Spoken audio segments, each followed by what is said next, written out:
Good morning students, कैसे हो आप सब। आशा करता हूँ आप सब ठीक ठाक होंगे। तो हम चैप्टर नंबर 9 रीड कर रहे थे।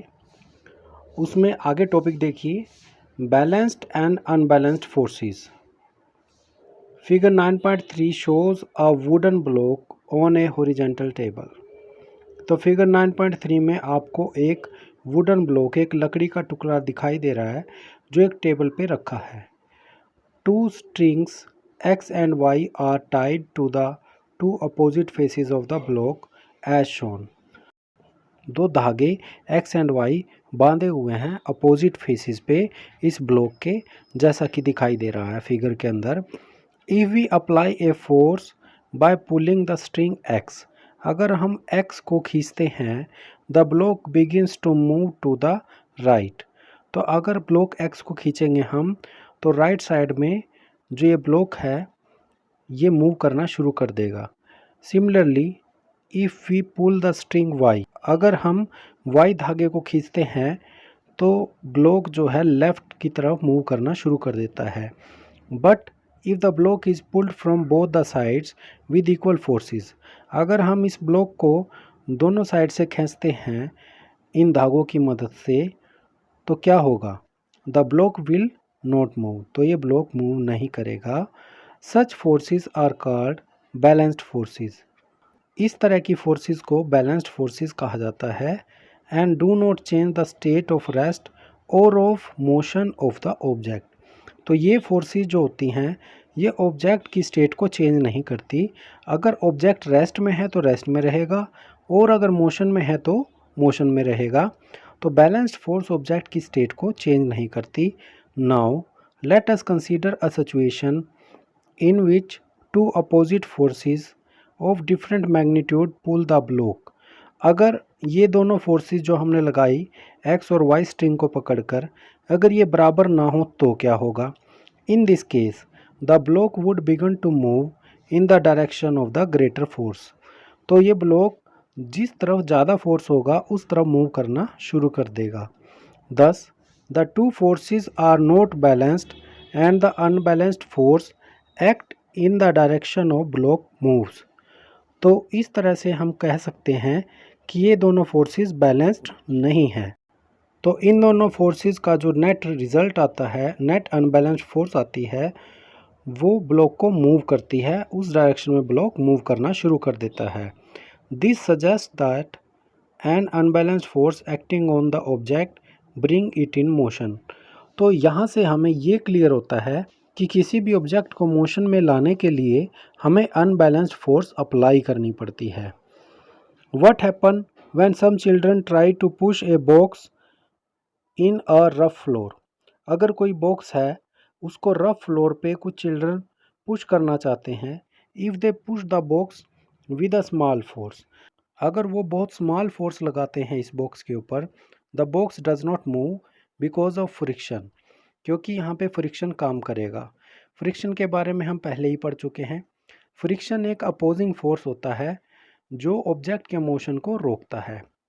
तो फ्रिक्शन किस डायरेक्शन में लगता है, अपोजिट डायरेक्शन में। देखिए यहाँ पे भी ये लिखा हुआ है, because of friction acting in a direction opposite to the push. Figure 9.4a इस फिगर के अंदर आप देख सकते हैं। This friction force arise between two surfaces in contact, तो ये दो सरफेस इन कॉन्टैक्ट के बीच में लगता है क्योंकि ये कॉन्टैक्ट फोर्स है।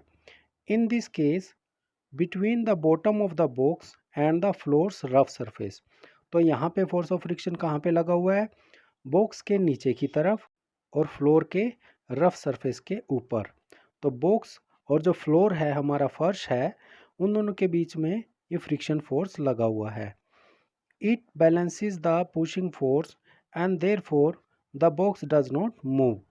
तो बच्चों ने जो पुशिंग फोर्स लगाया है उसको ये फ्रिक्शनल फोर्स बैलेंस कर देता है, और जब बैलेंस फोर्स लगती है तो क्या मोशन होगा, नहीं होगा, क्योंकि बैलेंस फोर्स किसी भी ऑब्जेक्ट की स्टेट को चेंज नहीं करती है।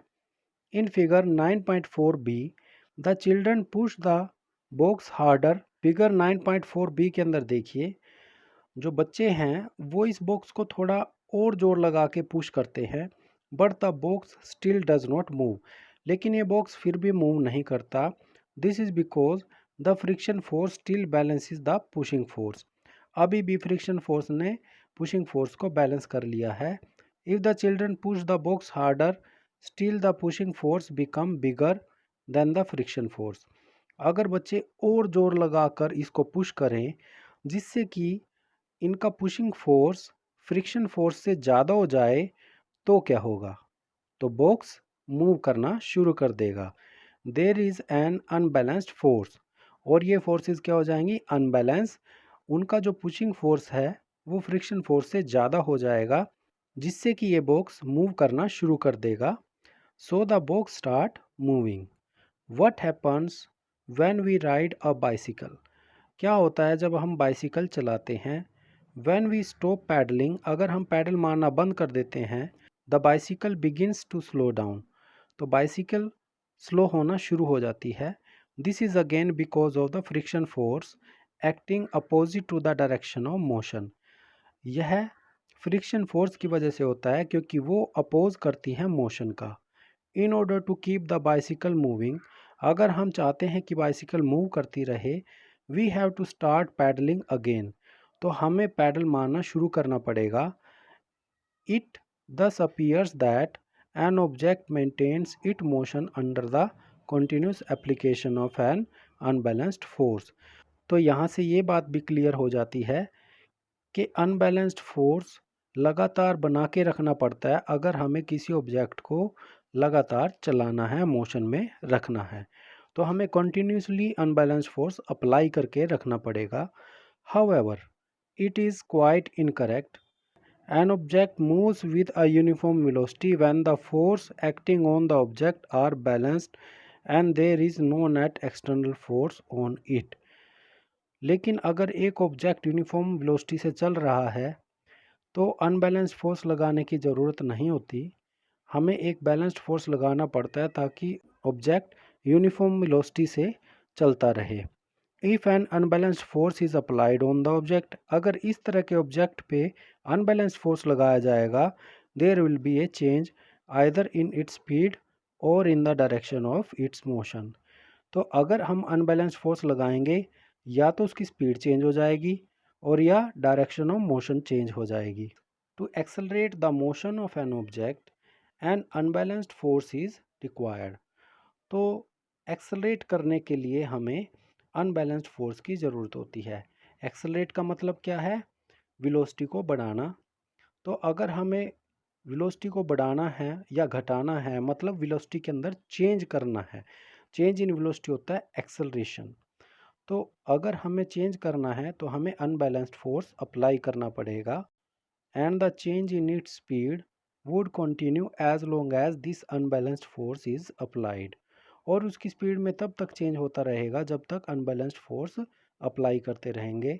However if this force is removed completely, अगर इस फोर्स को हम रिमूव कर देते हैं अनबैलेंस्ड फोर्स को, the object would continue to move with the velocity it has acquired till then. तो ऑब्जेक्ट उसी वेलोसिटी से चलता रहेगा जिस वेलोसिटी को उसने अभी तक हासिल किया है, प्राप्त किया है, जितने भी फोर्सेस हमने लगाए हैं उनसे, क्योंकि तब उस पर बैलेंस्ड फोर्स काम करता रहेगा कॉन्टीन्यूसली। आगे टॉपिक है फर्स्ट लॉ ऑफ मोशन, ये हम नेक्स्ट लेक्चर में पढ़ेंगे।